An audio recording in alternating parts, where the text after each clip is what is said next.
মহাজনকৃত পদ। রাধারানী কি বললেন? ললিতা দেখে এসেছি। কি দেখলাম? মায়েরা কথা নয়, একটু লক্ষ্য করুন। রাধারানী বলছেন আমরা তো কৃষ্ণকে দেখেছি, আজকে রাধারানী কি দেখেছেন তাই শুনুন। কি বলছেন? বধূর অমুখমণ্ডল জিতি শারদ সুধাকর তনু রুচি তরুণ তমাল। এটি হচ্ছে পদ।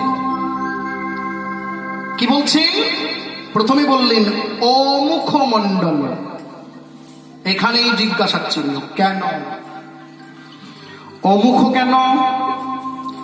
রাধারানী তো অতীতকালে সন্ধ্যাবেলায় দেখে এসে বর্তমানকালে সখীদের কাছে বলছেন, তাহলে তো তিনি বলতে পারতেন সখী সমুখমণ্ডল, সেই যে মুখ দেখেছে, তা তো বলছেন না, বলছেন অমুখমণ্ডল।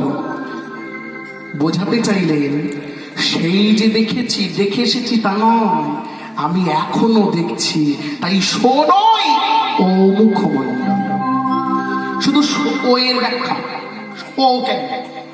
কারণ আমি এখনো তাকে দেখে এসেছি, এখনো দেখছি, তাই ও মুখমণ্ডল, আমার বধুর মুখমণ্ডল।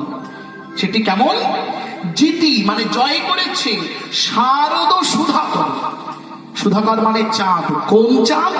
শারদীয়া পূর্ণিমার যে সবচেয়ে বড় চাঁদ, সব থেকে সুন্দর যে চাঁদ, সেই চাঁদকে জয় করেছে আমার বধুর মুখচন্দ্র। বোঝা যাচ্ছে তো?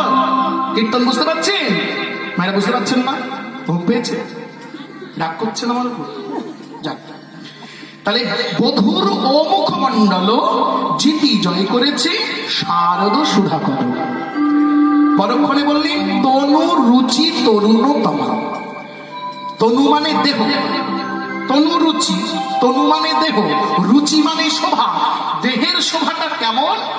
মুখটা যদি চাঁদ হয়, দেহের শোভাটা কেমন? দেহটা কেমন? না, দেহটা হলো তরুণ তমাল। তরুণ মানে কচি, অল্প বয়সী, তমাল গাছের মতো, কচি তমাল গাছের মতো দেহ। দেহটা তমাল গাছ আর মুখটা চাঁদ। আচ্ছা বলুন তো, দেহটা যদি তমাল গাছ আর মুখটা যদি চাঁদ হয়, তা দেখতে কেমন লাগে? মনে হচ্ছে না যেন তমাল গাছে চাঁদ ফলেছে? গাছে ফুল ফলে, ফল ফলে, আজকে দেখে মনে হচ্ছে তমাল গাছে চাঁদ ফলেছে। দেহটা তমাল গাছ, মুখটা চাঁদ। ওই জন্য আগে আমরা গাইলাম তরুণ তমাল গাছে চাঁদ ফলেছে, 16 কলায় পূর্ণ করে ও ললিতা ও বিশাখা। এই এখনই দেখে হলো। পরক্ষণে বললেন আর কি দেখলাম জানিস? দেখলাম বধুর মাথায় আছে চূড়া বাঁধা। চূড়াটি কেমন দেখলাম? ও সে চূড়া